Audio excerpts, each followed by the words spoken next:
The clinking of crystal glasses and muted conversations filled the upscale Manhattan steakhouse as Sarah Mitchell shifted uncomfortably in her chair. At 6 months pregnant, every position felt wrong. But tonight the discomfort came from more than her growing belly. She clutched the legal documents she had found hidden in her husband's briefcase, her hands trembling slightly as she watched Richard cut his steak with surgical precision. "Keep your voice down, Sarah. People are staring," Richard Mitchell said without looking up from his plate. Even his whisper carried the commanding tone that had made him one of New York's most successful corporate attorneys and CEO of Mitchell Industries. Sarah glanced around the restaurant where they had celebrated their 5th wedding anniversary just last year. The same crystal chandeliers cast the same warm light over couples sharing intimate dinners. But tonight everything felt different. Tonight, she held proof that her marriage was a lie. "These are divorce papers." "Richard," she said, her southern accent becoming more pronounced as it always did when she was upset. Growing up in Fairfield, Alabama, she had learned to speak softly, but tonight she was struggling to keep her voice steady. "I found them in your briefcase, along with the private investigator's report about me." Richard finally looked up, his gray eyes cold as winter steel. "Those papers are precautionary, nothing more. Standard legal protection for high net worth individuals. You're being dramatic." "Dramatic," Sarah felt her cheek flush. "There's a custody evaluation report in here. Richard, you've been having me followed for months, and I know about Jennifer." At the mention of his assistant's name, Richard's jaw tightened. He set down his knife and fork with deliberate care, the way he did everything calculated for maximum impact. "Jennifer is a professional colleague. If you're implying something inappropriate, you're mistaken." But Sarah had seen the credit card statements, the hotel charges, the unexplained business trips. 6 years of marriage had taught her to read the signs her millionaire ex-husband would soon become had been hiding from her. "I'm not stupid, Richard. I may have been naive when we met, but I'm not blind." She leaned forward, her voice dropping to a whisper. "I want to know why you married me. I want to know why you got me pregnant, and I want to know what this means." She slid a particular page across the table, one that had made her stomach turn when she read it. It detailed her background, her family history, information that seemed oddly focused on her mother's maiden name and her childhood in Alabama. Richard's face went white as he scanned the document. For a moment, his corporate mask slipped entirely. "Where did you get this? From your briefcase, along with everything else?" Sarah felt a strange calm settling over her, the same feeling she used to get before standardized tests when she was still teaching elementary school. "I want the truth, Richard, all of it." The silence stretched between them like a wire about to snap. Around them, other diners continued their conversations, oblivious to the drama unfolding at table 12. A waiter approached with water, but Richard waved him away with sharp irritation. "The truth," Richard's voice had gone dangerously quiet. "The truth is that you're an ungrateful woman who doesn't understand how good she has it. The truth is that without me, you'd still be teaching 3rd grade in some nowhere town, living paycheck to paycheck. At least I'd be living honestly." "Honestly," Richard laughed, but there was no humor in it. "You want to talk about honesty? You've been lying to yourself for 6 years, pretending this marriage was some fairy tale romance. You were a project, Sarah. An investment that's about to pay dividends." The words hit her like physical blows. Sarah felt the baby kick inside her, as if responding to her elevated heart rate. "What does that mean?" "It means that naive little school teacher act might work on everyone else, but I know exactly what you're worth, and it's not your charming Southern manners." Sarah stared at him, seeing clearly for the first time the man she had married. Not the successful attorney who had swept her off her feet at a charity fundraiser, but someone calculating in cold, someone who spoke about her like she was a business transaction.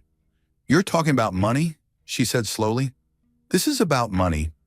Everything is about money. Sarah, something you've never had to worry about because I've provided for you. But that's going to change. Are you threatening me?" Richard leaned back in his chair, his corporate smile returning. "I'm explaining reality. You sign those papers, take the settlement I'm offering, and you walk away with enough money to raise our child comfortably.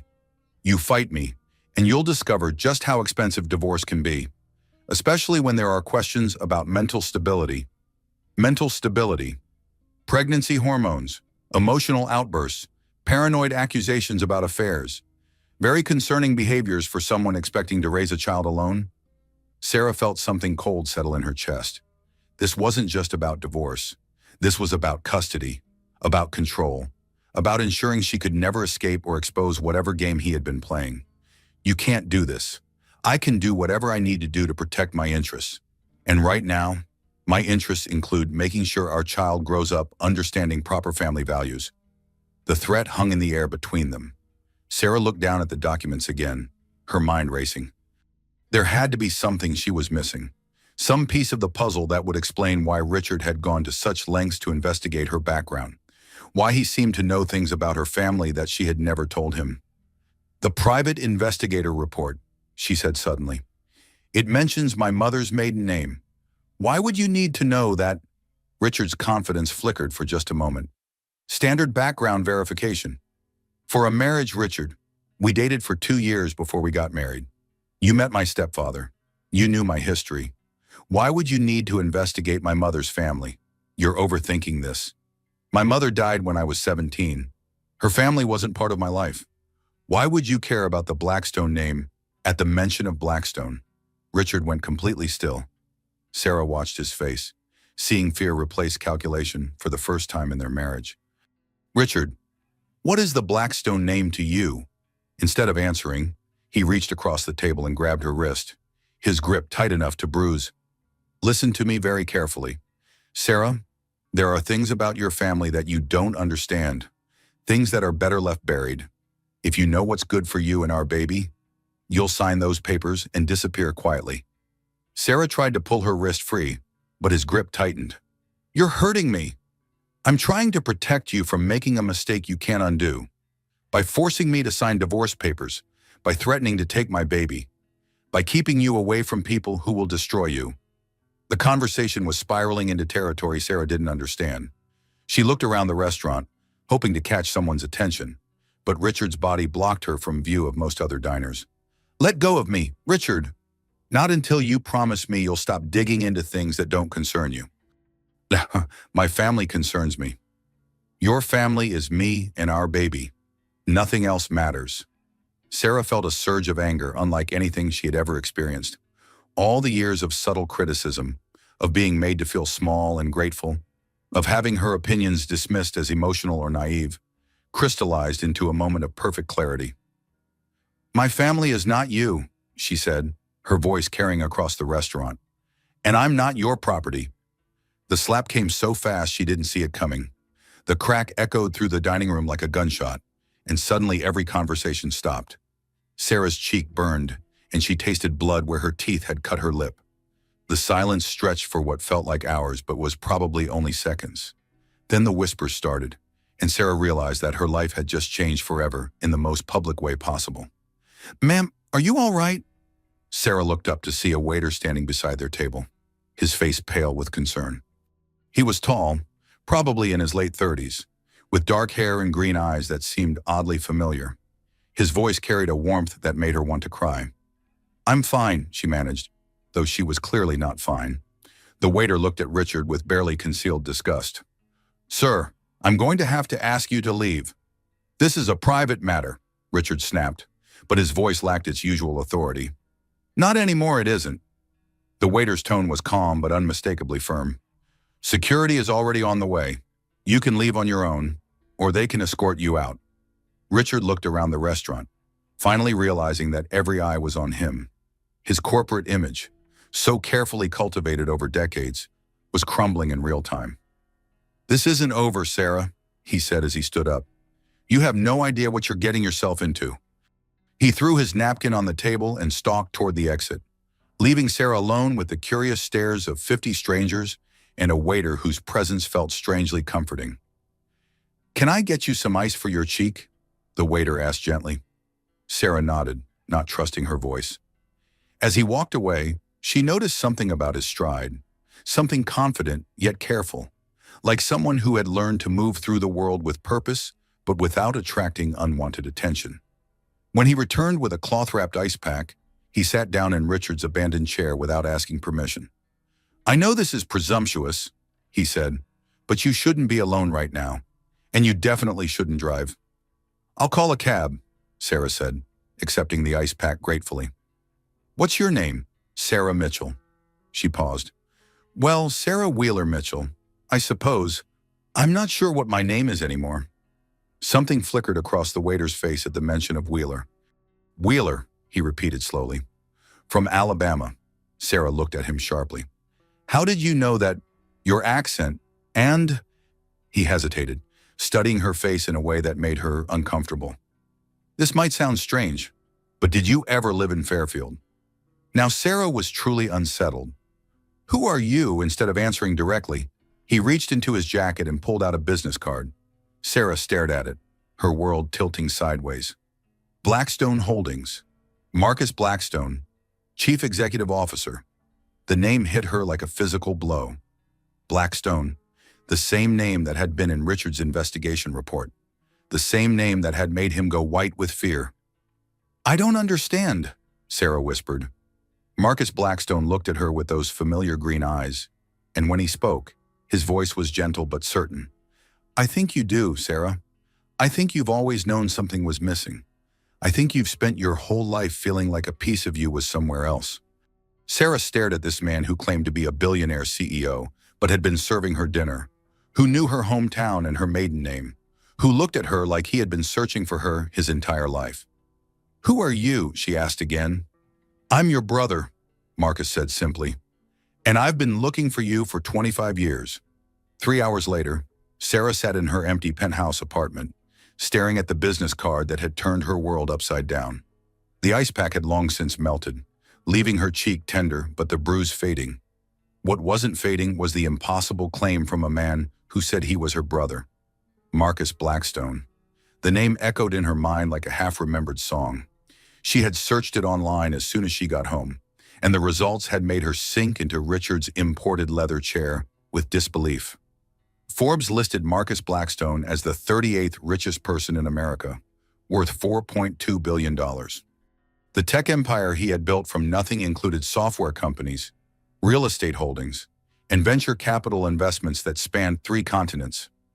The photos showed a man with her green eyes and their mother's determined jawline, standing in boardrooms and giving speeches about innovation and economic opportunity.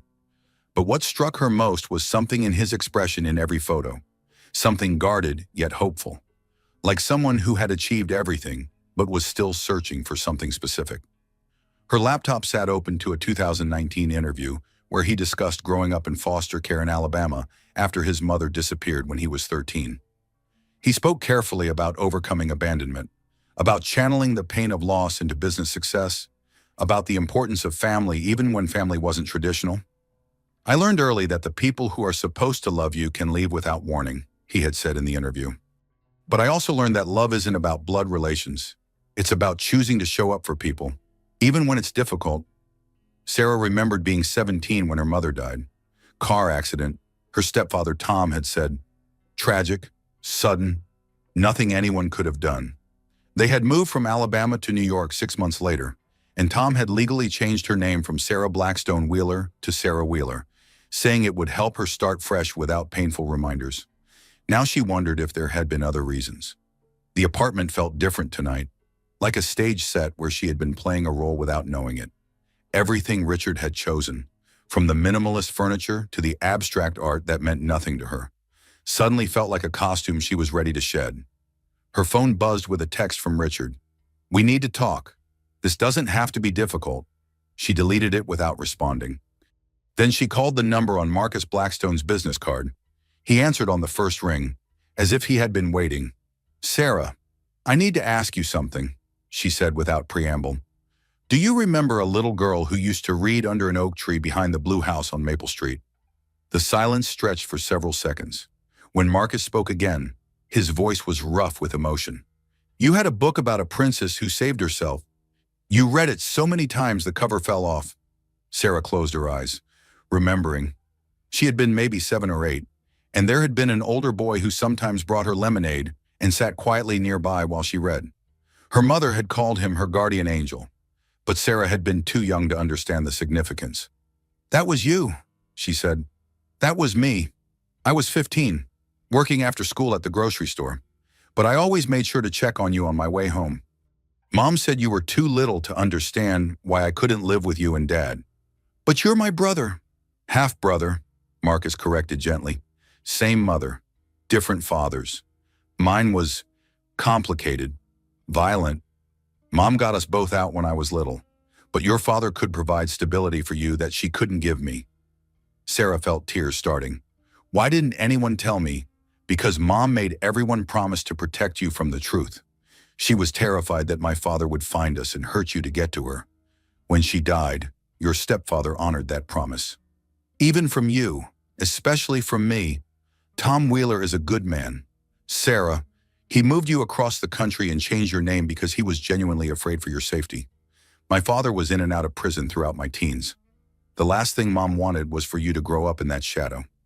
Sarah thought about her stepfather, who had always been kind but distant, who had remarried quickly and built a new family that somehow never quite included her completely. She had always attributed the distance to grief, but now she wondered if it had been guilt. "Where is your father now?" "Our father," Marcus corrected. "He's serving life without parole for murder. Has been for 8 years. The words hit Sarah like ice water. Murder. "He killed a man who threatened me. Ironic, considering he was the biggest threat in my life for years. But that's a conversation for another time." Marcus paused. "The important thing is that he can't hurt you now. Can't hurt either of us." Sarah struggled to process this information. Her half-brother was a billionaire whose father was a convicted murderer, and she had found out about both facts in the same night her husband had slapped her in public and threatened to take her baby. "This is insane," she said aloud. "Which part? All of it. This morning I was married to a successful attorney and thought my biggest problem was postpartum depression. Tonight I discover my husband is planning to divorce me for reasons connected to a family I didn't know I had. And my brother is apparently one of the richest men in America. Life has a way of revealing truths all at once," Marcus said. "The question is what you want to do with those truths."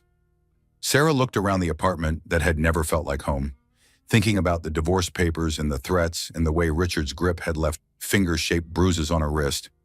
"I want to understand what's happening to me. That's going to require some difficult conversations. More difficult than learning my entire life has been built on protective lies." Marcus laughed, but there was no humor in it. "You'd be surprised. Can you meet me tomorrow? My office, say 10 a.m. What if Richard finds out? Sarah, I've been building this company for 15 years. If I can't protect one pregnant woman from one narcissistic attorney, I'm not the businessman people think I am." Something in his tone made her believe him. For the first time in months, Sarah felt like someone was on her side unconditionally. "Okay," she said, "but I have conditions." "Name them." "I want the complete truth. About Mom, about your father, about why Richard is so afraid of the Blackstone name, about everything. No more protective lies." "Agreed. And I want to understand what this means for my baby. I won't let my child become a pawn in whatever game Richard is playing." "Sarah," Marcus said, his voice gentle but certain, "I give you my word that your child will grow up safe and loved and free from the mistakes our parents made. Whatever else happens, family protects family." After they hung up, Sarah sat in the dark apartment and thought about the woman she had been that morning compared to the woman she was becoming tonight. The transformation felt like shedding a skin that had never quite fit right. She made herself tea and opened her laptop again, this time searching for information about the connection between Mitchell Industries and Blackstone Holdings. What she found made her stomach turn. Legal disputes going back 3 years, patent challenges, regulatory complaints filed against Blackstone companies by law firms including Mitchell, Holbrook and Associates, a pattern of systematic attacks that seemed designed not to win, but to drain resources and create negative publicity. Richard hadn't just known about Marcus. He had been waging a quiet war against him for years. Sarah thought about all the times Richard had worked late, all the business trips and closed-door phone calls. She had assumed he was building their future, but instead he had been methodically destroying her brother's present. The baby kicked again, and Sarah placed her hand on her belly. "Don't worry, little one," she whispered. "Your Uncle Marcus is going to help us figure this out. For the first time in months, that felt like a promise instead of a hope. The next morning brought rain and the kind of gray sky that made Manhattan look like an old black and white movie. Sarah stood outside the Blackstone building on Fifth Avenue, craning her neck to see the top floors lost in low-hanging clouds. 91 stories of glass and steel that represented everything she had never imagined being part of her life. The lobby felt like a cathedral, all marble and soaring space designed to make visitors feel small. But when Sarah approached the security desk and gave her name, the guard's attitude shifted immediately from professional courtesy to genuine warmth. "Ms. Mitchell, Mr. Blackstone asked me to escort you personally. Right this way." The elevator ride to the 91st floor felt endless, but Sarah was grateful for the time to gather her thoughts. She had spent most of the night reading everything she could find about Marcus Blackstone, and the picture that emerged was of a man who had built an empire through ruthless intelligence and unwavering determination. But she had also found something else in the interviews and profiles, a thread of loneliness that ran through even his greatest successes. He spoke often about creating opportunities for other people and about the importance of second chances, about believing that anyone could overcome their circumstances with enough support and determination. Reading between the lines, Sarah suspected that Marcus had spent 15 years trying to save other people because he couldn't save himself from the pain of losing his family. The elevator doors opened to reveal a reception area that looked more like a living room than a corporate office. Comfortable seating, warm lighting, and walls lined with books instead of corporate awards. A woman in her 50s rose from behind a desk that looked more like an antique writing table. "Ms. Mitchell, I'm Helen, Mr. Blackstone's assistant. He's waiting for you." Marcus's office took up the entire corner of the building, with floor-to-ceiling windows offering a view of Central Park that made Sarah catch her breath. But what struck her most was how the space felt lived in rather than designed. Personal photos, comfortable furniture, a reading corner with a worn leather chair that looked like someone actually used it. Marcus stood with his back to the door, looking out at the park.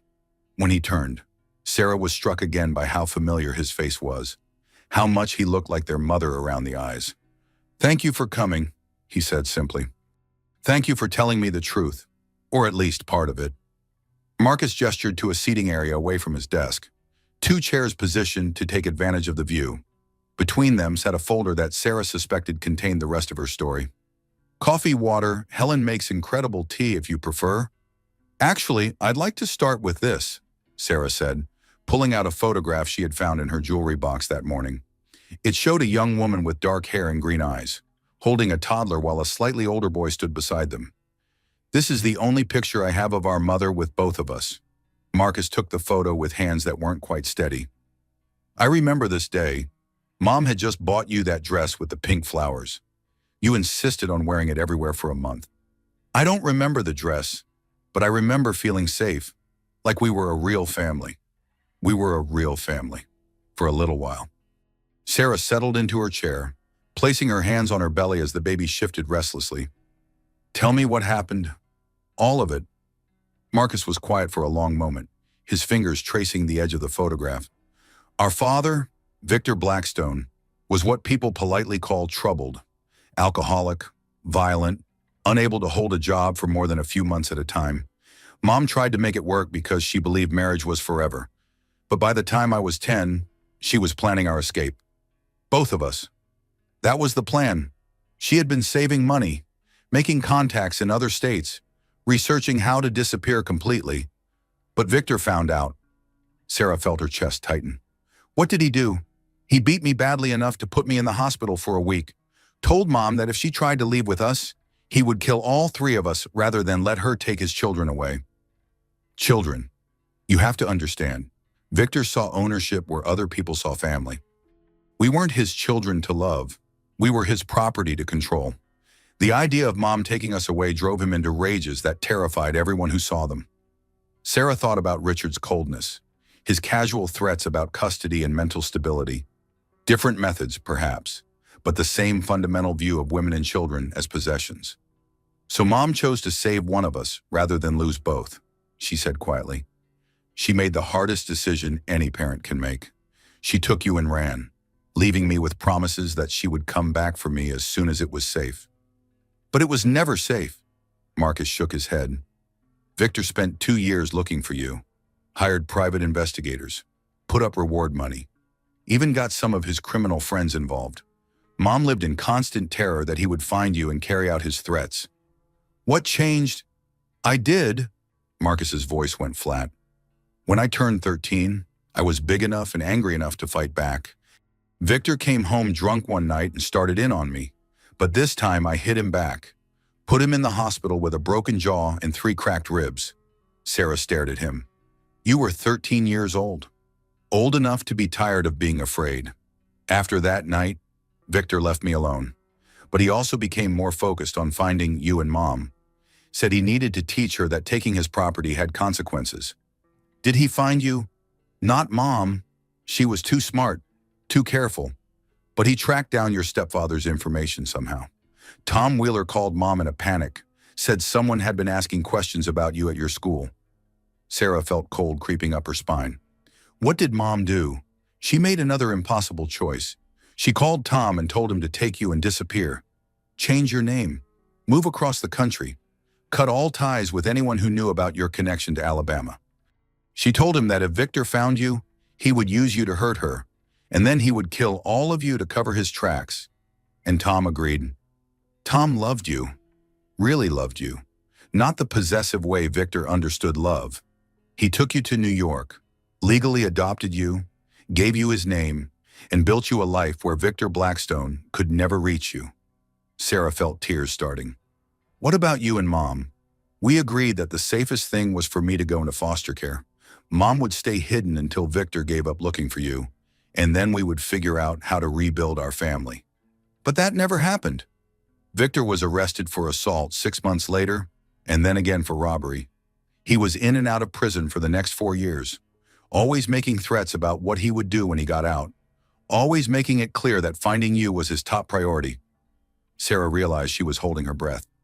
And then Mom died in that car accident when you were 17. Sudden, tragic, nothing anyone could have done. The way Marcus said it made Sarah look at him sharply. You don't believe it was an accident? I think Mom was exhausted from 5 years of hiding, 5 years of looking over her shoulder, 5 years of being separated from both her children. I think she was driving too fast in bad weather because she was rushing to meet someone who claimed to have information about Victor's latest prison release. Someone set her up. I've never been able to prove it, but I've also never been able to shake the feeling that Mom's accident was too convenient, too well-timed, too perfectly tragic. Sarah felt sick. You think your father had her killed? Our father, Marcus corrected again. And yes, I think it's possible. Victor has never admitted to it, but he's also never seemed surprised that she died right when she was starting to plan a reunion with us. The baby kicked hard enough to make Sarah gasp, and Marcus was immediately alert. Are you okay? Just processing the idea that my mother might have been murdered by a man who spent years hunting me like an animal. Marcus reached across and took her hand. Sarah, I need you to understand something. Victor can't hurt you now. He's serving life without parole. He has no outside contacts. And even if he did, he doesn't know where you are or who you've become. You're safe. But Richard knows who I am. Richard knows about the Blackstone name, and he's been using that information somehow. Which brings us to the question that's been keeping me awake for 3 years, Marcus said. How does your husband know things about our family that took me a decade and considerable resources to uncover? Sarah thought about the private investigator's report, about Richard's reaction to the Blackstone name, about his threats and his confidence that he could control her future. I think, she said slowly, that my marriage was never about love. I think it was always about access to something, but I don't understand what. Marcus opened the folder between them and pulled out a document that made Sarah's heart sink. Blackstone Holdings has a unique corporate structure, he said. When I built the company, I included provisions that would allow any direct blood relative to claim a significant stake if certain conditions were met. What kind of conditions? Marriage, children, proof of genetic relationship? It was meant to protect any family I might have someday, to ensure that Blackstone money could never be used to separate families the way poverty separated ours. Sarah stared at the document, understanding beginning to dawn like a horrible sunrise.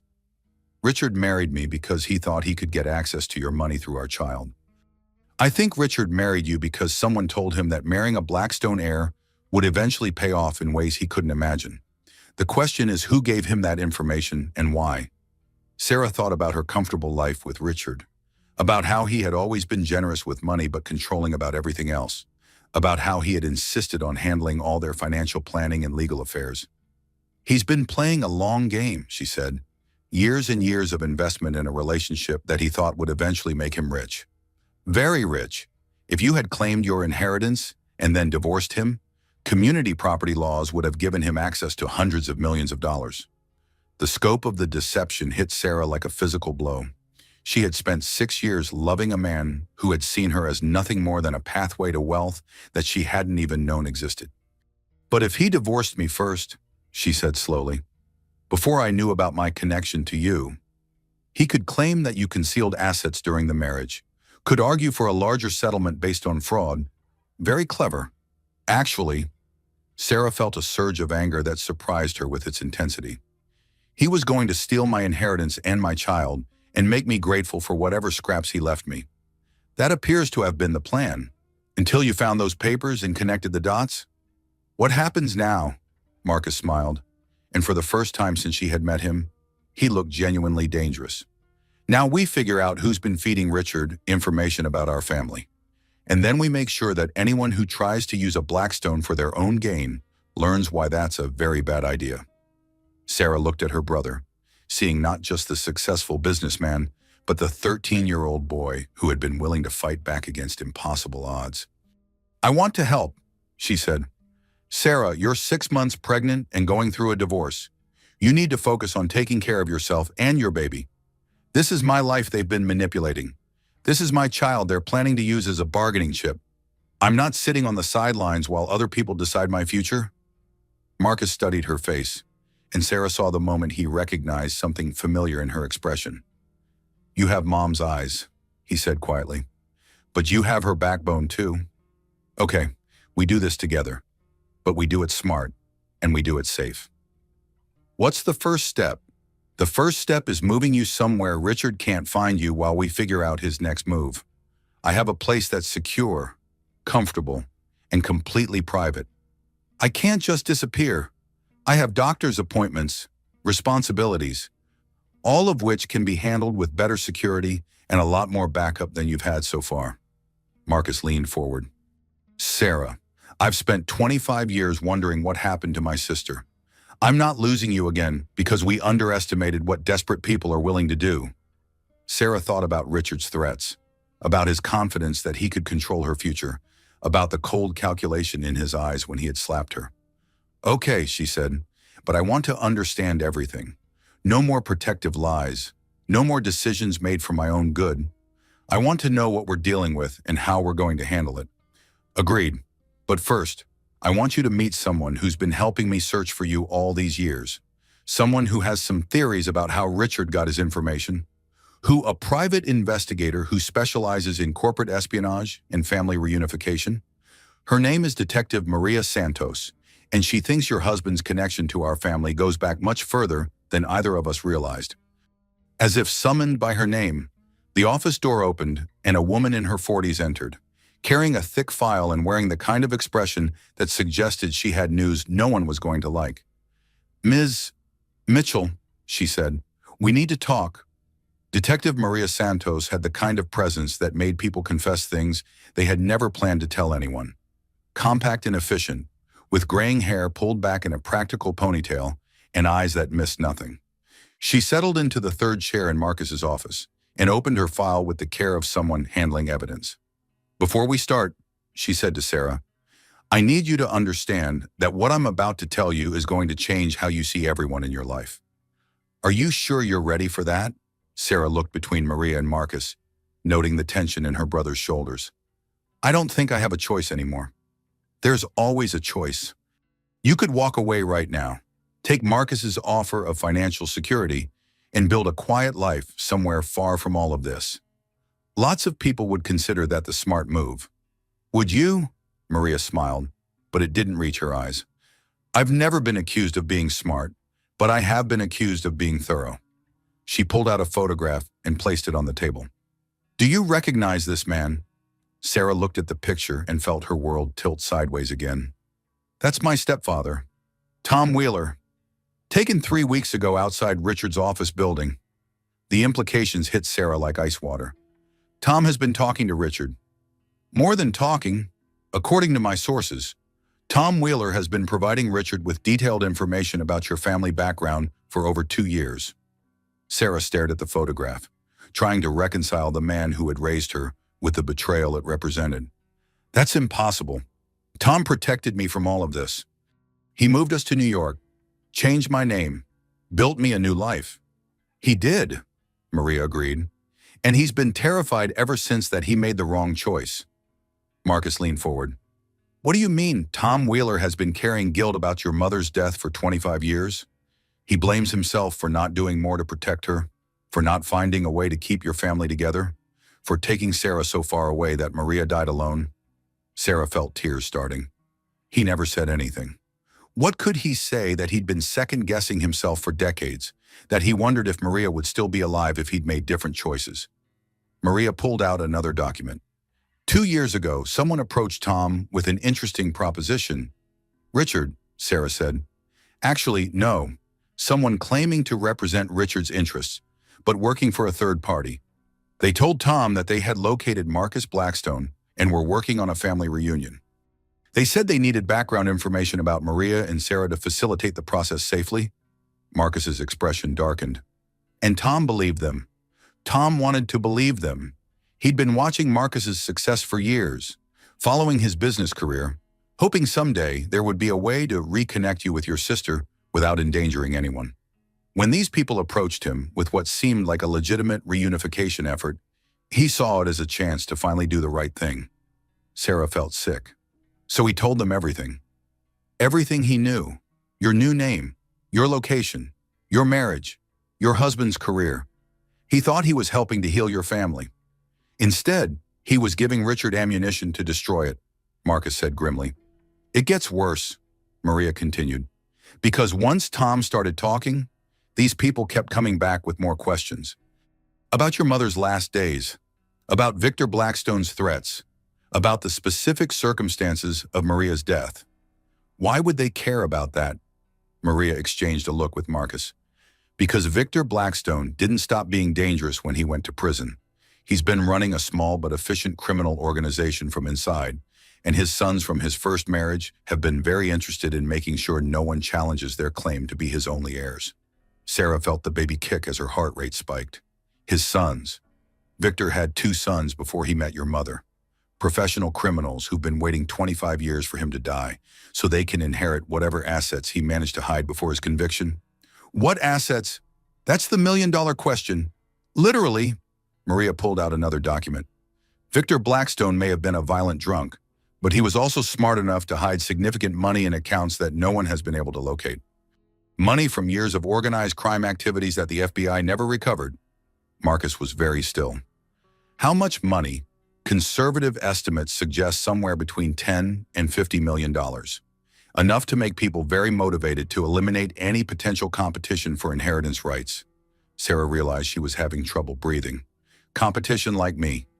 Competition like you and any children you might have. Under Alabama inheritance law, Victor's biological children have equal claims to his estate, regardless of legitimacy or family relationships. So Richard wasn't just after Marcus's money. He was trying to position our baby to claim Victor's hidden assets too. Richard was playing multiple angles, Maria confirmed.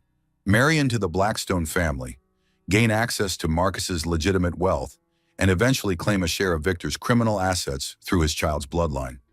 Sarah looked at Marcus, seeing her own horror reflected in his expression. How many people are we dealing with? At minimum, Victor's 2 sons, whoever they're working with on the outside, Richard and his co-conspirators, and potentially some very unpleasant people who've been waiting decades to get paid back from Victor's hidden accounts. The scope of it was overwhelming. Sarah had thought she was dealing with one narcissistic husband and his extramarital affairs. Instead, she was caught in the middle of a multi-generational criminal conspiracy involving millions of dollars and people who had already demonstrated their willingness to kill. "What about Tom?" she asked quietly. Tom is genuinely remorseful and absolutely terrified, Maria said. Once he realized what he'd gotten you into, he tried to back out, but by then it was too late. They have enough information to destroy his life if he doesn't continue cooperating. We have to help him. We will, Marcus said firmly. But first we have to keep you safe. Because if Victor's sons realize that Richard's plan is falling apart, they're going to start looking for more direct solutions. More direct than what? Maria and Marcus exchanged another look, and Sarah realized there was something else they hadn't told her. Maria, Marcus said quietly, show her the timeline. Maria reluctantly pulled out a final document.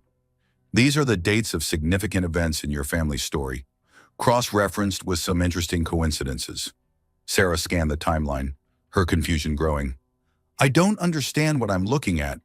Your mother's car accident happened 2 days after Victor's latest appeal was denied, Maria explained. Richard met you exactly 6 months after Marcus's company went public, making his wealth a matter of public record. Your stepfather was first approached by Richard's people within a week of Victor's sons being released from their latest prison sentences. You think this has all been planned for years? I think this has all been planned since the day your mother died, Marcus said grimly. I think Victor's sons have been watching our family for decades, waiting for the right moment to claim what they think belongs to them. And Richard just happened to be in the right place at the right time to help them. Or Richard has been working for them all along, Maria said. We're still trying to determine which scenario is more likely. Sarah felt overwhelmed by the complexity of the deception. So everyone in my life has been lying to me. My husband, my stepfather, maybe even people I haven't identified yet. Not everyone, Marcus said gently. Tom loved you and was trying to protect you, even when he made mistakes. And you have family now who will do whatever it takes to keep you safe. What does that mean? Practically speaking, Maria leaned forward. It means you disappear until we can neutralize the threats against you. New identity, secure location, 24-hour protection until your baby is born, and we've dealt with everyone who thinks they have a claim on your family. How long could that take? Months, maybe longer. Sarah thought about spending the rest of her pregnancy hidden away while other people fought battles in her name. The idea was both appealing and frustrating. What if I don't want to disappear? What if I want to fight back? Then you put yourself and your baby at risk, Marcus said bluntly. These people have already killed at least one person. Sarah, they won't hesitate to kill more if it serves their purposes. You really think they killed Mom? I think your mother's accident was awfully convenient for people who needed her to stop interfering with their long-term plans. Sarah placed her hands on her belly, feeling the baby's steady movements. For the first time, she understood that this wasn't just about her anymore. Whatever choices she made would affect an innocent child who deserved to grow up safe and free from the violence that had shaped both her and Marcus's childhood. Okay, she said finally, I'll disappear, but I want regular updates, and I want to say in how this gets resolved. I'm not spending the rest of my life looking over my shoulder because we were too scared to deal with the problem permanently. What are you suggesting? I'm suggesting that maybe it's time the Blackstone family stopped running from Victor's legacy and started fighting back. Marcus smiled, and Sarah saw something fierce and determined in his expression. Now you're talking like a Blackstone, he said. The safe house Marcus had arranged turned out to be a sprawling estate in the Hamptons, complete with a private beach, state-of-the-art security, and a staff that seemed to anticipate Sarah's every need before she knew she had them. It should have felt like paradise, but after 3 weeks of luxury and isolation, Sarah was ready to climb the walls. You're pacing again, Doctor, Elizabeth Hartman observed from her chair by the fireplace. The obstetrician Marcus had hired made house calls twice a week, partly for Sarah's medical care, and partly because she was one of the few people cleared for access to the property. I'm pregnant, not an invalid, Sarah replied, continuing her circuit around the living room. And I'm going crazy with all this sitting around while other people handle my life. Your brother is trying to protect you. My brother is trying to control a situation that's been out of control for 25 years. There's a difference. Doctor, Hartman closed her medical chart and studied Sarah with the kind of attention that made her feel like a specimen under a microscope. Tell me about the nightmares. Sarah paused mid-pace. She had been having the same dream for weeks now. variations on a theme that always ended with her mother driving through a storm, calling Sarah's name as her car skidded toward an inevitable collision. They're just stress dreams, anxiety about the situation. Trauma responses can manifest in many ways, especially during pregnancy. The hormonal changes, combined with the emotional upheaval you've experienced, create a perfect storm for psychological processing. You think I'm having a breakdown? I think you're having a completely normal response to discovering that your entire life has been built on lies and deception. The question is whether you're going to let that trauma define your future, or whether you're going to take control of your own narrative. Sarah sank into the chair across from Dr. Hartman, finally admitting how exhausted she felt. I don't know how to take control when I don't understand what I'm fighting. Then maybe it's time to stop fighting other people's battles and start fighting for what you want. What do you mean? You're here because your brother wants to protect you from people who want to use you. But what do you want, Sarah?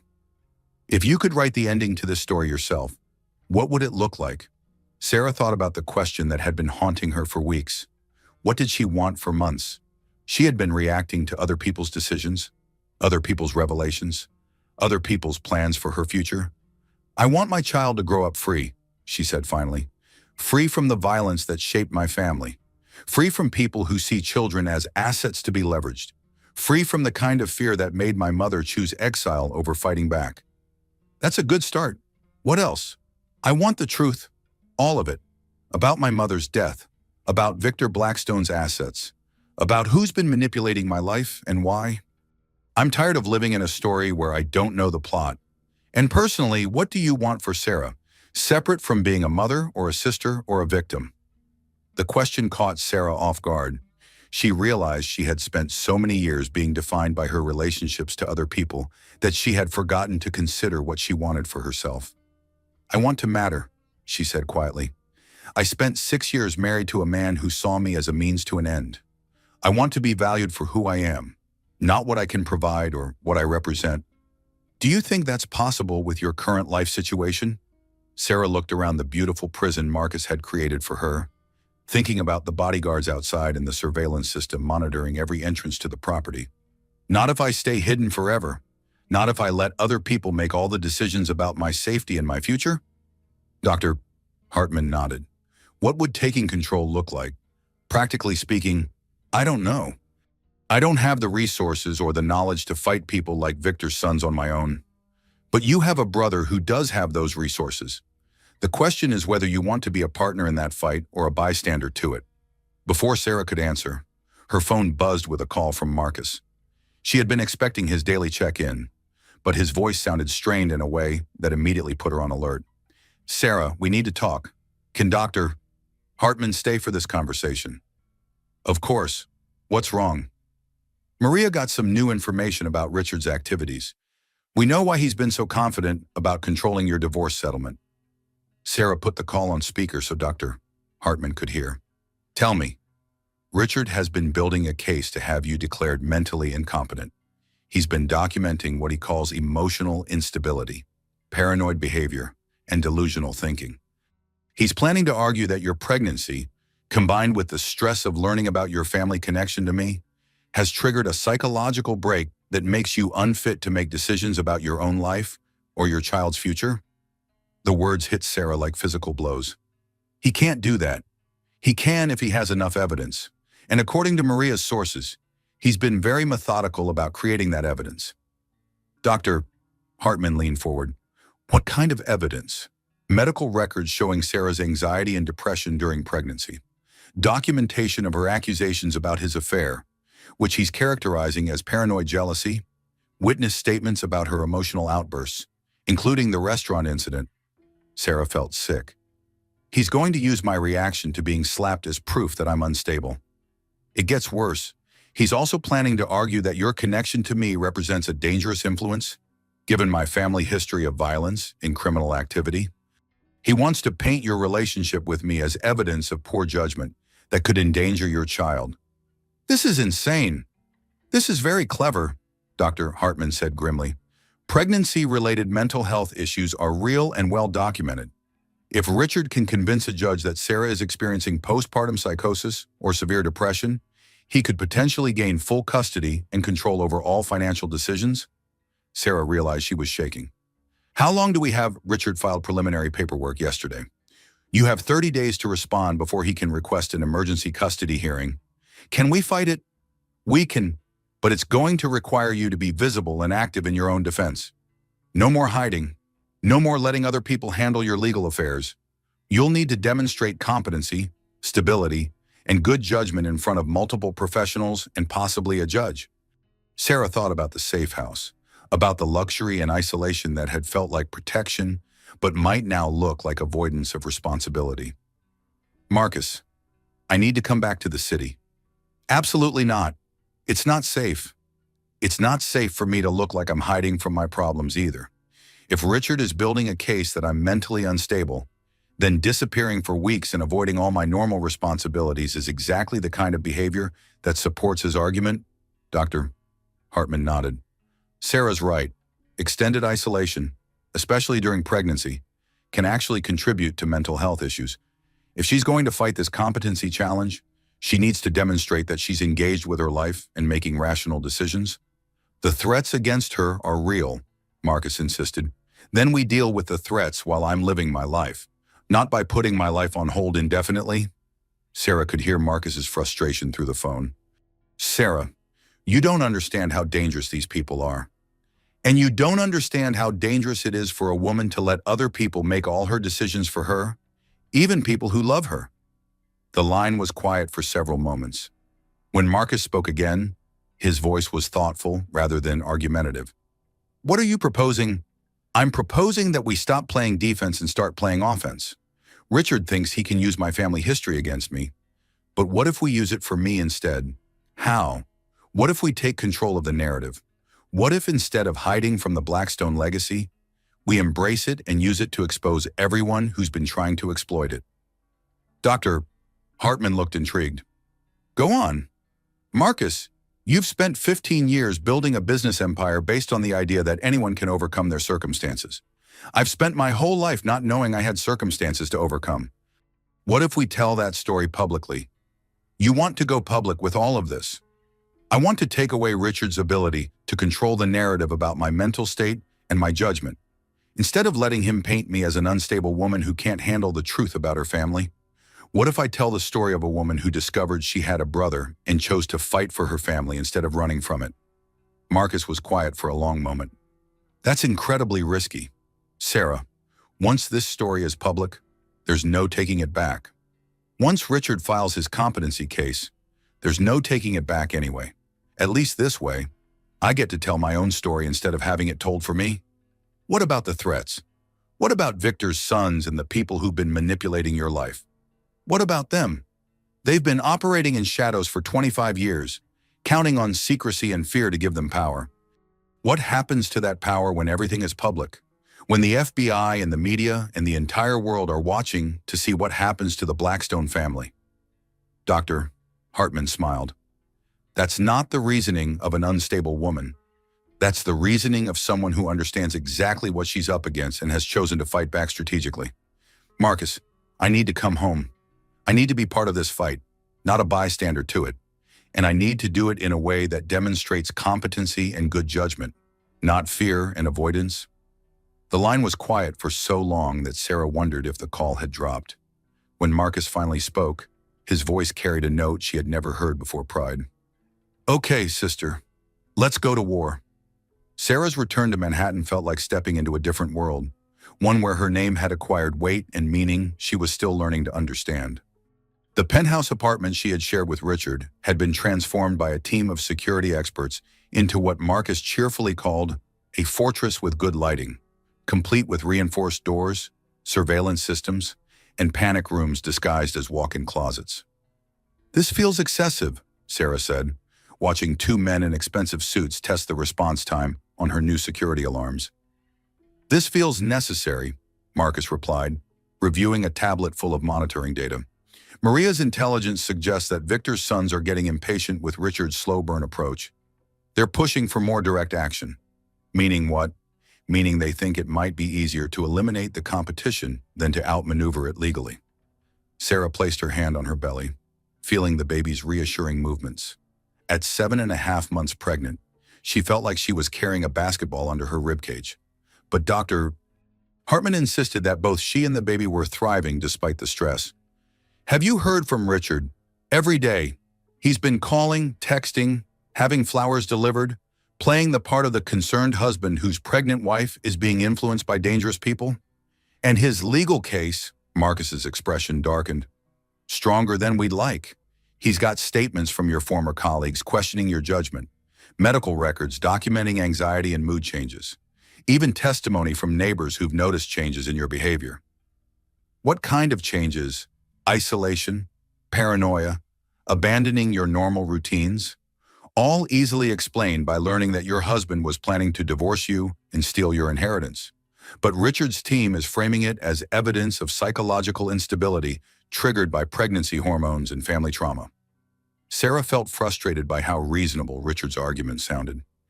What do we have to counter with Maria's been building a case about Richard's deception and financial manipulation?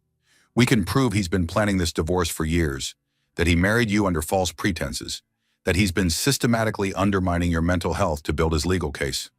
Will that be enough? Honestly, I don't know. Family court judges see a lot of messy divorces with competing claims about mental fitness. Unless we can prove that Richard's behavior rises to the level of criminal fraud, it becomes a he said, she said situation where your pregnancy and family history work against you.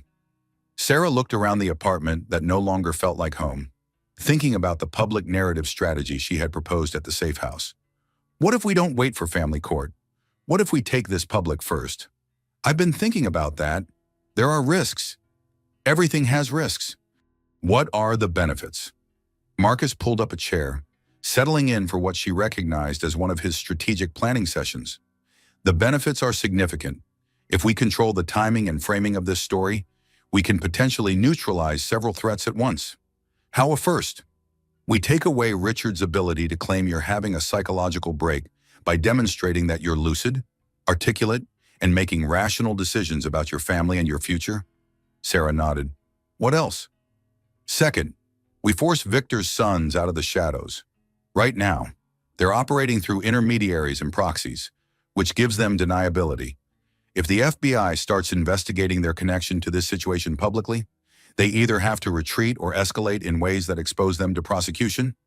And third, we potentially protect other people who might be targeted in the future. If this story becomes public, it becomes much harder for people to use similar tactics against other victims. Sarah felt something crystallizing in her mind, a sense of purpose that had been building for weeks. I want to do it, but I want to do it right. What does that mean? I want to tell the complete story, not just about Richard's manipulation or Victor's criminal legacy, but about the cost of family secrets and the importance of women taking control of their own narratives. Marcus looked intrigued. Go on. How many women are trapped in marriages with narcissistic abusers because they don't have the resources or support to fight back?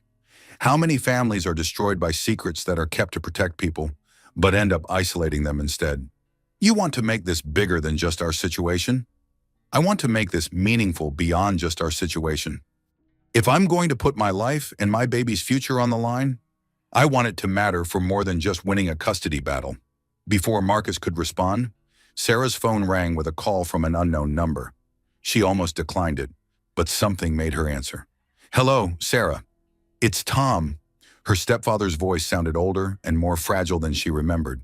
Sarah felt a complex mix of love, anger, and sadness hearing from the man who had raised her, but also betrayed her trust. Tom, where are you? Somewhere safe. I hope. I need to see you. Sarah, there are things I need to tell you, things I should have said years ago. Sarah looked at Marcus, who was already signaling their security team. What kind of things? Things about your mother's last days? Things about why I really moved you to New York? Things about the people who've been asking questions about you? Tom, are you in danger? We all are, sweetheart. More than you know. Can you meet me? Sarah felt torn between her love for the man who had been her father for 25 years and her awareness that he might be compromised or being used by their enemies. Tom, I need you to know that I forgive you for talking to Richard's people. I understand why you did it. The silence on the line stretched long enough that Sarah wondered if he was crying. You always were too generous, Sarah, too willing to see the best in people. That's what made you such a wonderful teacher, but it's also what made you vulnerable to people like Richard. What do you mean, people like Richard? I mean people who study their targets, who learn exactly what buttons to push and what vulnerabilities to exploit. Sarah, Richard didn't meet you by accident at that charity fundraiser. He was hunting you. Sarah felt cold spreading through her chest. Hunting me how? He'd been tracking you for months before you met, learning your schedule, your interests, your emotional weak points, the charity work, the elementary school teaching, your tendency to help people even when it cost you. How do you know this? Because the people who approached me about providing information about your family showed me photos. Sarah, photos of you going to work, going to the grocery store, going to your book club. They'd been watching you for a long time before Richard ever introduced himself. Sarah realized she was shaking. The fairy tale romance she had believed in, the charming attorney who had swept her off her feet with his attention and generosity, had been an elaborate stalking operation. Tom, where are you? We need to get you somewhere safe and debrief everything you know. I'm not sure anywhere is safe anymore. They know I've been talking to you and Marcus.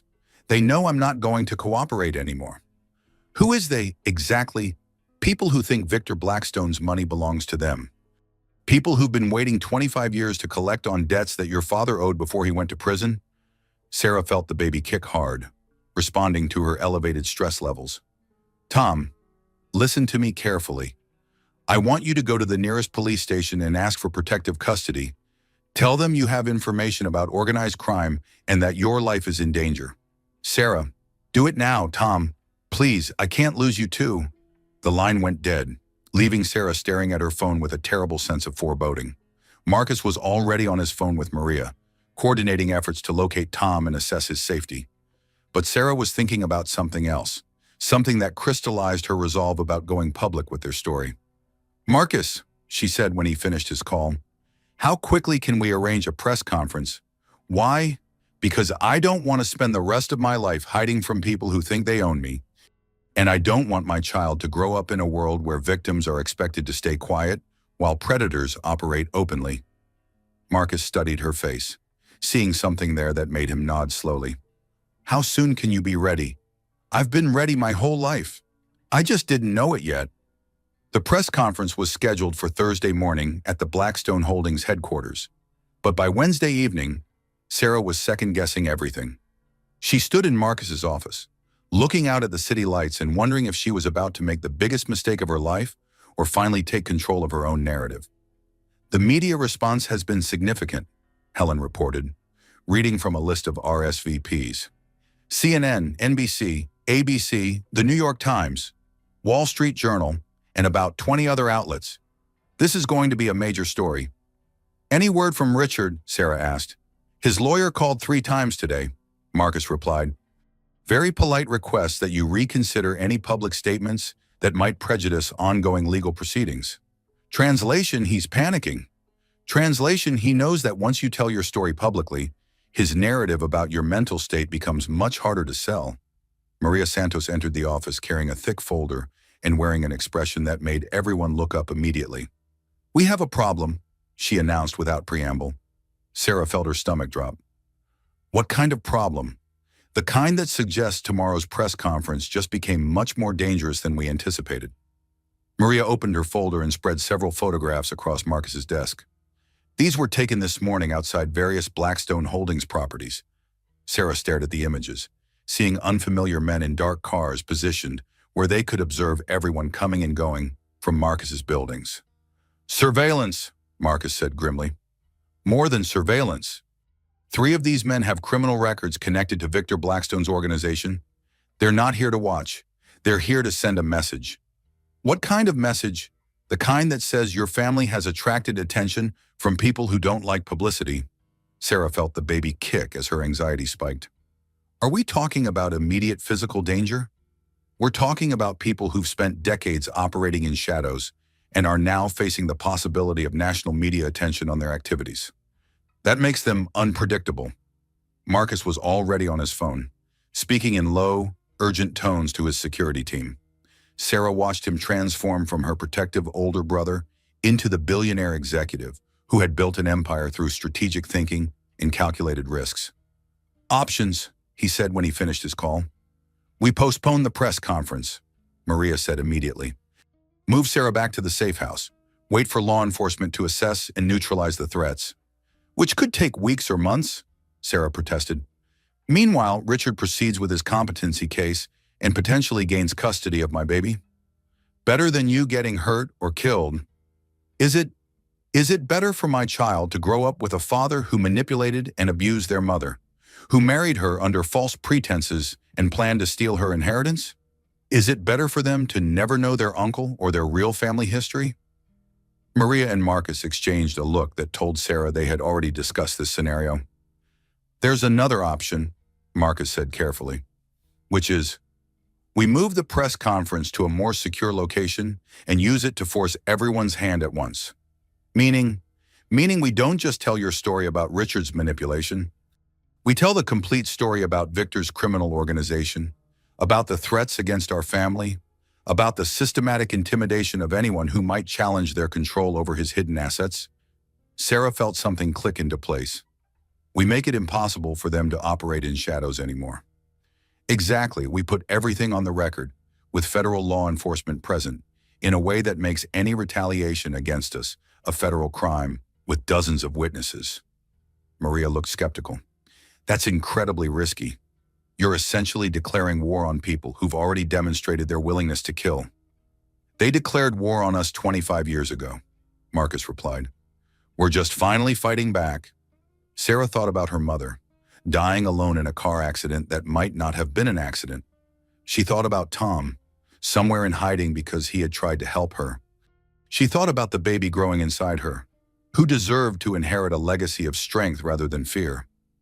"I want to do it," she said firmly, "but I want guarantees about law enforcement presence and witness protection for Tom and anyone else who's been caught up in this." "Already arranged," Marcus said. "Maria has been coordinating with FBI agents who've been investigating Victor's organization for years. They're very interested in finally having cooperative witnesses." "What about Richard?"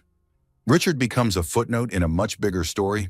Instead of this being about a messy divorce with competing claims about mental fitness, it becomes about a woman who discovered her family was being targeted by organized crime and chose to fight back publicly." Sarah felt a strange calm settling over her, the same feeling she had experienced in her classroom when facing particularly challenging students. Sometimes the only way through a difficult situation was to meet it head-on with truth and determination.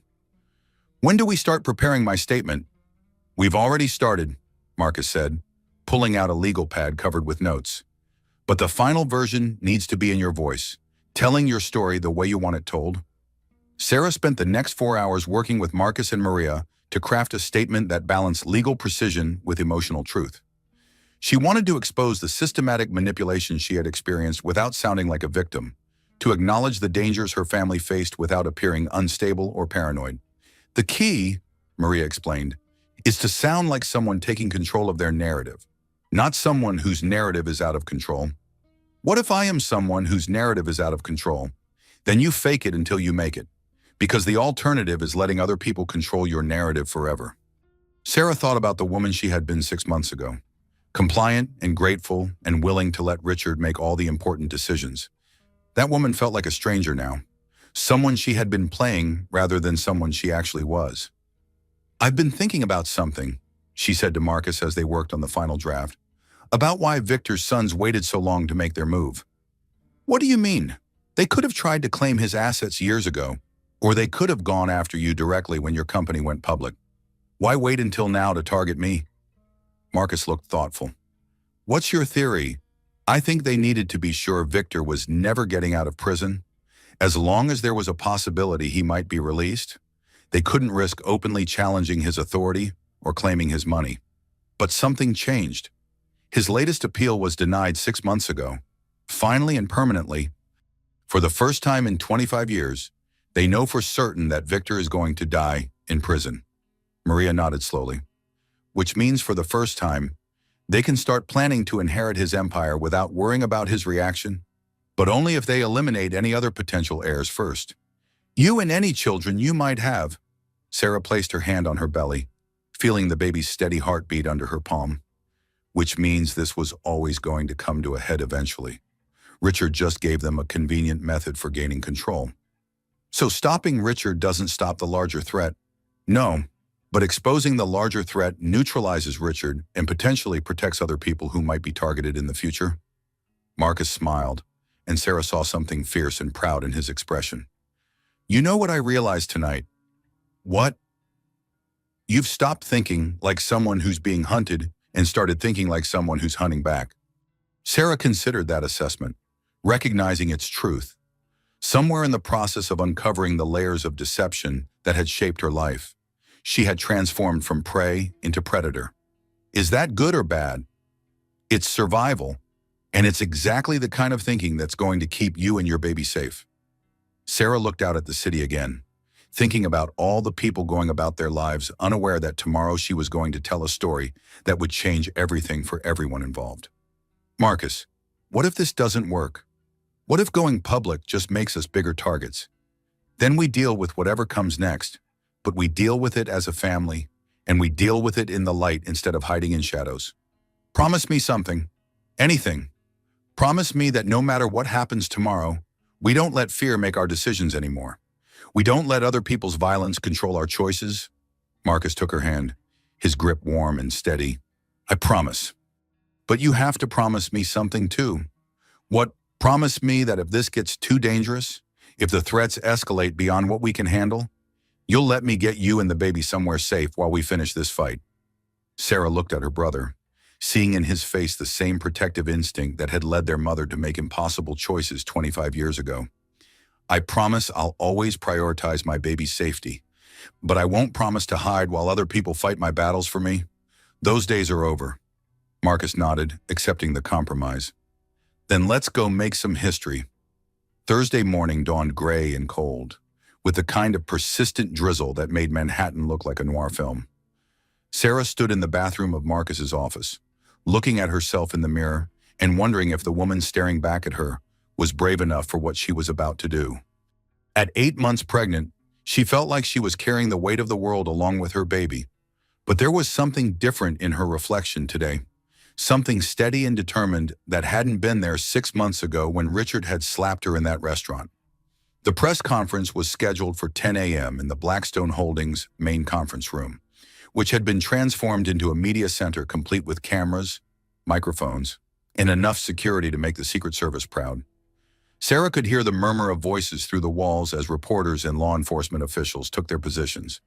You don't have to do this, Marcus said for the 10th time that morning. We can still call it off. Find another way to handle Richard's legal challenge. And spend the rest of my life wondering if I was brave enough to fight for my family when it mattered most? Sarah shook her head.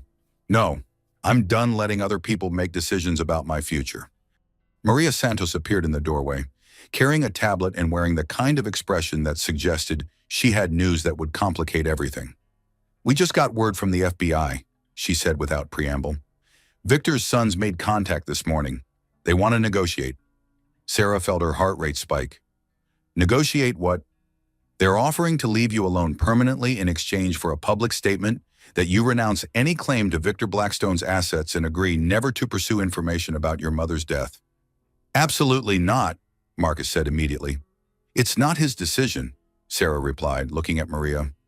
What exactly are they offering? Complete withdrawal from any surveillance or intimidation activities? No interference with your divorce proceedings or custody arrangements, and a guarantee that your child will never be contacted or threatened by anyone connected to Victor's organization.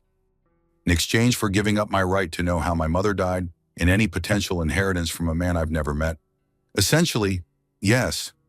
Sarah thought about the offer, recognizing both its appeal and its fundamental flaw. What happens if I take their deal and then someday decide I want to know the truth anyway? Then the deal is off and we're back to the current situation. So they want me to promise to never seek answers about my own family and to bind my unborn child to that same promise. That's how I read it. Sarah felt a surge of anger that surprised her with its intensity. They want me to choose ignorance and fear. The same way my mother did. They want me to pass that legacy of secrets and silence on to my child." Marcus stepped closer. "Sarah, you need to consider this carefully. This offer represents safety for you and your baby. This offer represents exactly the kind of thinking that got our family into this mess in the first place. How many generations of Blackstones are going to sacrifice truth for the illusion of safety?"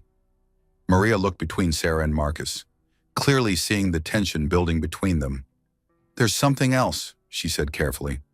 "The FBI thinks this offer indicates that Victor's sons are more worried about public exposure than we realized. They wouldn't be negotiating if they thought they could handle the consequences of this story going public. Meaning we have more leverage than we thought. The threats against you are real, but so is their fear of federal investigation." Sarah made her decision with the same clarity that had been guiding her for weeks. "I'm not taking their deal. I'm not trading my right to the truth for their promise to stop terrorizing my family. And I'm not teaching my child that the way to handle bullies is to give them whatever they want." "Sarah," Marcus started. "No. I've listened to everyone's advice. I've considered all the risks, and I've made my choice. We're doing this press conference, and we're telling the complete truth about everything."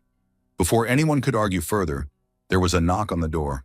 Helen appeared, looking slightly flustered. "Ms. Mitchell, there's someone here to see you. He says he's your stepfather." Sarah's heart leaped. "Tom, is he safe?" "He's with FBI escorts, but he's asking to speak with you privately before the press conference begins." Sarah looked at Marcus, who nodded reluctantly. "5 minutes, then we need to start." Tom Wheeler looked older than Sarah remembered, with new lines around his eyes and a fragility that spoke to the stress he had been under. But when he saw her, his face lit up with the same gentle smile that had comforted her through childhood nightmares and teenage heartbreaks. "Sarah, sweetheart, you look beautiful." She hugged him carefully, mindful of her belly between them. "Tom, I was so worried. Are you okay?" "I'm safe now, thanks to your brother's security team. But I needed to see you before you do this thing. Needed to tell you some things that might change how you want to handle the situation." "What kind of things?" Tom pulled out a manila envelope, thick with documents and photographs. "Things I should have told you years ago, but I was too scared and too ashamed to share." Sarah opened the envelope and found herself looking at photographs of her mother she had never seen before. Maria Blackstone as a young woman, laughing and confident, standing next to a man Sarah didn't recognize. "Who is this?" "That's your mother with Detective James Morrison, the police officer who was investigating Victor's criminal activities when she met him. He was the one who helped her plan your escape from Alabama." Sarah stared at the photograph, seeing something in her mother's expression that she had never seen in the few pictures she had from her childhood. "Mom looks happy." She was happy, for the first time in years. She had hoped that Victor could be stopped legally, that she could get both her children to safety without having to sacrifice one to save the other. What happened? Detective Morrison was killed in what was officially ruled a robbery gone wrong. Shot 3 times outside his apartment. Wallet missing. Case closed. But Maria never believed it was random. Sarah felt cold spreading through her chest. She thought Victor had him killed. She was certain of it, and she was terrified that anyone else who tried to help her would end up the same way. Tom pulled out another document, this one bearing official letterhead from the Alabama State Police. "This is Detective Morrison's final report on Victor's organization. He was planning to present it to a federal grand jury the week he died." Sarah scanned the document, seeing references to money laundering, drug trafficking, and a network of criminal associates that extended far beyond anything she had imagined. "Tom, why are you showing me this now?" "Because Detective Morrison had a partner who's been carrying on his investigation unofficially for 25 years. Agent Patricia Collins, now a senior FBI investigator specializing in organized crime. She's here. She's downstairs with the other federal agents. Sarah, she's been waiting 25 years for someone from your family to come forward and help her finish what Detective Morrison started." Sarah realized she was trembling. "You're saying that telling my story today isn't just about protecting myself from Richard or Victor's sons. It's about finally getting justice for Detective Morrison and potentially dozens of other victims. I'm saying that your mother would be proud of the woman you've become. And I'm saying that sometimes the most dangerous thing you can do is also the most necessary thing you can do. Sarah looked at the photographs again, seeing her mother not as a victim who had died alone and afraid, but as a woman who had been trying to fight back against impossible odds. "Tom, I need to ask you something, and I need you to tell me the truth." "Anything. Do you think Mom's car accident was really an accident?" Tom was quiet for a long moment, his face heavy with 25 years of carried guilt. "No, sweetheart. I don't think it was an accident. I think your mother was murdered because she refused to stop fighting for her children." The words hit Sarah like a physical blow, but instead of devastating her, they crystallized her resolve into something unbreakable. "Then it's time to finish what she started." Sarah stood up, placed her hand on her belly, and looked at Tom with the kind of determination that reminded him powerfully of the woman who had raised her. "Let's go tell the world what happens when you underestimate a Blackstone woman." The Blackstone Holdings conference room had been transformed into something resembling a court hearing, with cameras focused on a simple podium and rows of chairs filled with reporters, federal agents, and law enforcement officials. Sarah stood behind the podium, looking out at faces that would carry her story to millions of people, and felt a strange calm settle over her. "Good morning," she began, her voice carrying clearly through the room. "My name is Sarah Wheeler Mitchell, and 6 months ago, I thought I knew who I was. I thought I was a former elementary school teacher, married to a successful attorney, living a comfortable life and expecting my first child. Today, I'm here to tell you what I've learned about the difference between the life you think you're living and the life that's actually being lived around you." She paused, letting her words settle before continuing. "I'm here to talk about systematic deception, financial manipulation, and the way that women are often treated as assets to be acquired rather than people to be respected. I'm here to talk about family secrets that were meant to protect but ended up isolating, and about the courage it takes to choose truth over safety." Sarah looked directly into the main camera, thinking about all the women watching who might recognize pieces of their own stories in hers. "But mostly, I'm here to talk about what happens when you stop letting other people tell your story for you and start telling it yourself." She spent the next 30 minutes laying out the complete narrative of Richard's systematic manipulation, the discovery of her connection to Marcus, the threats from Victor's criminal organization, and the web of deception that had shaped her entire adult life. "I want to be clear about something," she said as she neared the end of her prepared statement. "I'm not here asking for sympathy or pity. I'm here as a woman who discovered that the people she trusted most had been lying to her for years, and who chose to fight back rather than accept that deception as the price of security." The question and answer session that followed was intense but manageable. Sarah found that telling her truth publicly was actually easier than she had expected. There was something liberating about no longer having to manage other people's versions of her story. But the real impact of the press conference became clear in the days that followed. Within 48 hours, Richard's law firm had fired him and launched an internal investigation into his conduct. The competency case against Sarah was quietly withdrawn, and Richard's attorney filed papers requesting an uncontested divorce with minimal financial claims. "He's trying to minimize his exposure," Maria explained as they reviewed the legal documents. "He knows that his manipulation tactics are now on public record, and he can't afford to have them examined more closely in family court." "What about the threats from Victor's sons?" "Radio silence. Agent Collins thinks they've decided that the attention on their activities makes it too risky to continue targeting you." Sarah felt a complex mix of relief and anticlimax. "So it's over?" "The immediate threats are neutralized, but there's more." Marcus entered the room carrying a folder thick with legal documents. "The FBI's investigation into Victor's organization has uncovered enough evidence to bring federal charges against 12 people, including Victor's sons. Agent Collins thinks they'll be able to close cases that have been open for decades, including Detective Morrison's murder. Potentially, they found financial records that show payments to the man who killed him, payments that can be traced back to Victor's accounts." Sarah felt tears starting. Mom was right. She was murdered for trying to protect us. She was murdered for refusing to let violent men control her family's future, Marcus corrected gently. And because she fought back, we now have the evidence to make sure the people responsible face justice. What about Victor himself? He dies in prison either way, but now his legacy will be federal convictions for his organization rather than criminal mythology about his hidden assets. Sarah thought about the woman in those photographs Tom had shown her, the mother who had died trying to protect her children from a violence she couldn't escape. "I want to do something," she said suddenly. "What? I want to start a foundation, something that helps women escape manipulative relationships and provides legal support for people trying to uncover family secrets that affect their safety." Marcus smiled. "How much money are you thinking?" "However much it takes. I want to use my inheritance from Victor's confiscated assets, if there are any, and whatever settlement I get from Richard's financial manipulation. I want to turn this whole nightmare into something that helps other people." "What would you call it?"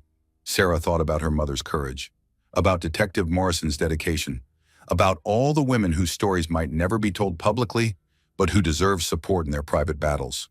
The Maria Morrison Foundation, after both of them, for truth and justice and the idea that no one should have to choose between safety and honesty. 6 weeks later, Sarah gave birth to a daughter she named Maria Rose Mitchell Blackstone, honoring both her mother and the new family she had claimed. Marcus was in the delivery room, crying harder than the baby, transformed by the experience of watching new life enter a world that finally felt safe. "She's perfect," he whispered, holding his niece with the careful awe of someone who had never expected to be an uncle. "She's a Blackstone," Sarah replied, exhausted but triumphant. "She's going to change the world." The foundation's first meeting took place in the Blackstone Holdings conference room where Sarah had told her story to the world. 30 women attended, all survivors of various forms of domestic manipulation, all working to rebuild their lives with truth instead of secrets. "I used to think that family was something that happened to you," Sarah told the group as little Maria slept peacefully in her carrier. "But I've learned that real family is something you choose, something you build, something you fight for. And sometimes the family you choose is stronger than the family you're born into." The women in the room nodded, recognizing their own journeys in her words. "We're here because we refuse to let other people's definitions of love and family limit our understanding of what's possible. We're here because we chose truth over comfort, justice over security, and our own voices over other people's narratives." Sarah looked around the room at faces that reflected every kind of courage: women who had left abusive marriages, mothers who had fought for their children, sisters who had chosen each other over birth families that couldn't accept their choices. "The most important thing I've learned," she continued, "is that healing happens in community. We don't recover from trauma and isolation, and we don't build new lives by pretending the past didn't happen. We heal by telling our stories, by supporting each other's journeys, and by refusing to let anyone convince us that we deserve less than complete honesty in our relationships." After the meeting, Sarah stood in Marcus's office, looking out at the city that had become home in ways she was still discovering. Little Maria was growing quickly, already showing signs of the Blackstone green eyes and her mother's determined chin. "Any regrets?" Marcus asked, joining her at the window. "About which part?" "About going public, about taking the risks, about choosing truth over safety." Sarah thought about the question seriously, considering everything that had changed since that night in the restaurant when Richard had slapped her and Marcus had revealed himself as her brother. "I regret that it took me 37 years to understand that I had choices," she said finally. "I regret that Mom died thinking she had to protect us by staying separated. I regret that there are women out there right now living the life I was living 6 months ago, thinking they have to accept manipulation and control as the price of security. But you don't regret the fight itself." "No, the fight was the first honest thing that happened to me in years." Marcus nodded.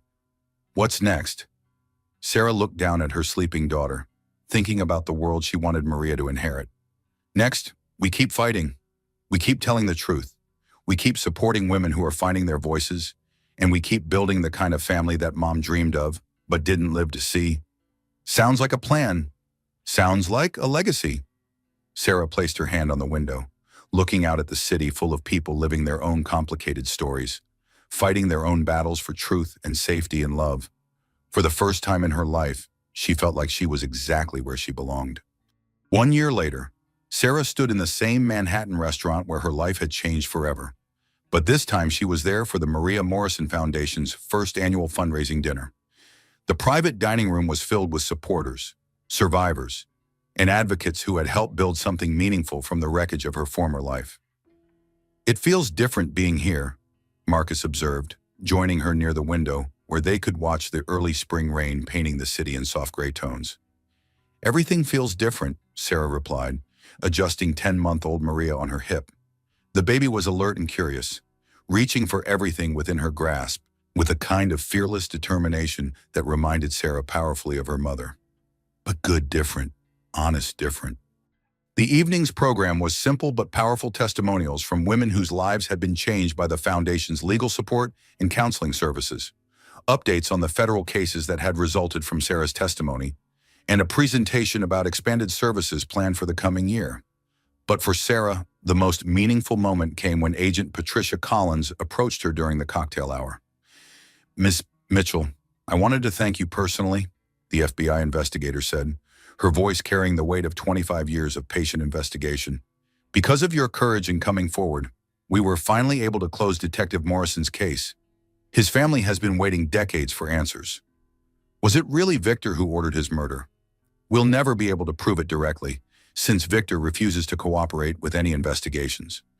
But we have enough evidence to convict the people who carried out his orders, and we've traced financial transfers that connect the murder to Victor's organization." Sarah felt tears starting. Mom was right to be afraid. Your mother was a brave woman who was trying to protect her children from a level of violence that most people can't imagine, but she was also fighting that battle alone, without resources or support systems. Unlike me, unlike you, the difference between your story and your mother's story is that you had a brother who could provide security and resources, and you lived in a time when women's voices are more likely to be believed and supported. Sarah thought about all the ways her story could have ended differently, all the points where fear might have won over courage if circumstances had been slightly different. Do you think we've really stopped them, Victor's sons and their organization? We've disrupted their operations significantly. 3 of Victor's sons are now serving federal sentences, and the remaining members of his organization have either been arrested or have fled to countries without extradition treaties. But Agent Collins smiled grimly. But organized crime is like a hydra. Cut off one head and 2 more appear somewhere else. The important thing is that we've sent a clear message that targeting families for financial gain will result in federal prosecution. Sarah nodded, understanding that the victory was significant but not permanent. What about Richard? Richard is serving 18 months in minimum security for financial fraud. He'll lose his law license and most of his assets, but he'll survive. The question is what kind of man he'll be when he gets out. That's not my problem anymore. No, it's not. And that might be the most important victory of all. As the evening progressed, Sarah found herself in conversations with women whose stories shared common threads with hers. Systematic manipulation disguised as love, financial control presented as protection, isolation framed as special treatment. "The thing that strikes me," said Dr. Rebecca Martinez, a psychologist who specialized in treating survivors of narcissistic abuse, is how many of these relationships follow the same pattern. The initial love bombing, the gradual erosion of self-trust, the systematic isolation from support systems. "It's like they're all reading from the same playbook," agreed Jennifer Chen, a lawyer who handled domestic relations cases. "They are," Sarah said, thinking about Richard's methodical approach to undermining her confidence and independence. "The tactics work because they exploit universal human needs for love, security, and belonging. The only defense is education and support systems, which is why what you're doing matters so much." Dr. Martinez said, "Every woman who hears your story recognizes something from her own experience, even if her situation wasn't as extreme." Sarah looked around the room at the faces of women who had found the courage to rebuild their lives after discovering that their relationships were built on deception and control. "I've been thinking about something," she said to the group, "about the difference between healing and justice." "What do you mean?" "I used to think that getting justice for what happened to me would automatically lead to healing, but I've learned that they're separate processes that support each other but don't depend on each other." "How so?" "Justice happened when Richard was prosecuted and Victor's organization was dismantled. But healing happened when I started telling my own story, when I stopped letting other people define my worth, when I chose to build something positive from a terrible experience." Dr. Martinez nodded thoughtfully. "Healing is an internal process that you control. Justice is an external process that depends on systems and other people's choices." Exactly. And I think a lot of survivors get stuck waiting for justice before they start healing, which gives their abusers continued power over their recovery. Sarah looked across the room to where Marcus was talking with potential donors, still protective but no longer hovering, having learned to trust her judgment about her own safety and choices. The other thing I've learned is that family isn't just about blood relations or legal bonds. It's about people who show up consistently, who support your growth instead of trying to control it, who celebrate your successes without trying to take credit for them. As the evening wound down, Sarah found herself standing in the exact spot where Richard had slapped her 13 months earlier. The memory was still clear, but it no longer carried the emotional charge it once had.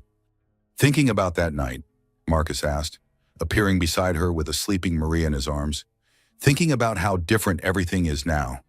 That night, I felt powerless and confused and trapped. Tonight, I feel like I'm exactly where I'm supposed to be. Any advice for your former self?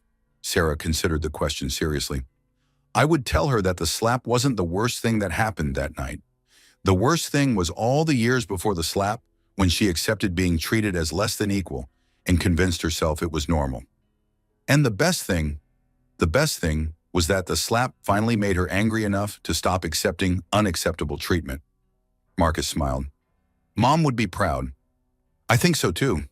But more importantly, I'm proud. I'm proud that we chose truth over convenience, that we fought back instead of hiding, that we built something meaningful instead of just surviving. Sarah took her sleeping daughter from Marcus's arms, marveling at how much love and hope could be contained in one small person. What do you want for her? Marcus asked, nodding toward Maria. I want her to grow up knowing her own worth. I want her to understand that love should make her feel stronger, not smaller. I want her to know that she has choices, always, even when the choices are difficult. And if someday she faces the kind of manipulation you faced, then I want her to remember that her mother chose courage over comfort, that her uncle stood with her when it mattered, and that her family's legacy is fighting back against people who try to use love as a weapon. Sarah looked around the restaurant one final time, seeing not the scene of her humiliation, but the birthplace of her transformation. I want her to know that sometimes the worst thing that happens to you becomes the doorway to the best thing that happens to you. And I want her to know that she comes from a long line of women who refused to be broken by the people who underestimated them. As they prepared to leave, Sarah noticed that their waiter for the evening was the same young man who had served them the night everything changed. He approached their table with a warm smile. Miss Mitchell, I just wanted to say that I followed your story in the news, and I want you to know that watching your courage that night inspired me to finally leave an abusive relationship I'd been trapped in for years. Sarah felt tears starting. I'm so glad you're safe now. I am, and I'm applying to law school next fall. I want to help other people the way your foundation helped me find legal support. After he walked away, Marcus shook his head in amazement. You realize that your story has rippled out in ways you'll never fully know. Right people you've never met have made different choices because you chose to speak publicly about what happened to you. Sarah looked down at Maria, who was stirring sleepily in her arms, and thought about the world her daughter would inherit. That's the thing about truth, she said softly. Once you start telling it, it has a life of its own. It spreads and grows and changes things in ways you never expected. Any regrets about that? Sarah thought about the quiet life she might have lived if she had accepted Richard's divorce terms and disappeared quietly. Safe, perhaps, but also small and built on the foundation of other people's lies. No regrets, she said firmly. Only gratitude for getting the chance to become who I was always meant to be. As they walked out into the spring evening, Sarah felt the weight of the year's transformation settling into something like peace. She had lost a marriage that was built on deception, but she had gained a family that was built on truth. She had given up the illusion of security, but she had found the reality of strength. Most importantly, she had learned that love wasn't something that happened to her, but something she chose to build, one honest conversation at a time, one act of courage at a time, one day at a time. The rain had stopped, and the city sparkled with reflected light from windows and street lamps. Sarah adjusted Maria's blanket and walked toward her new life with her brother beside her and her future in her arms. Behind them, the restaurant continued its evening service, serving new stories and new beginnings to people who had no idea that the woman walking away had learned to transform pain into purpose, betrayal into wisdom, and silence into a voice that would help other women find their own courage. Sarah Wheeler. Mitchell Blackstone had come full circle, but the circle was wider now, stronger now, and built on the kind of truth that could withstand any storm.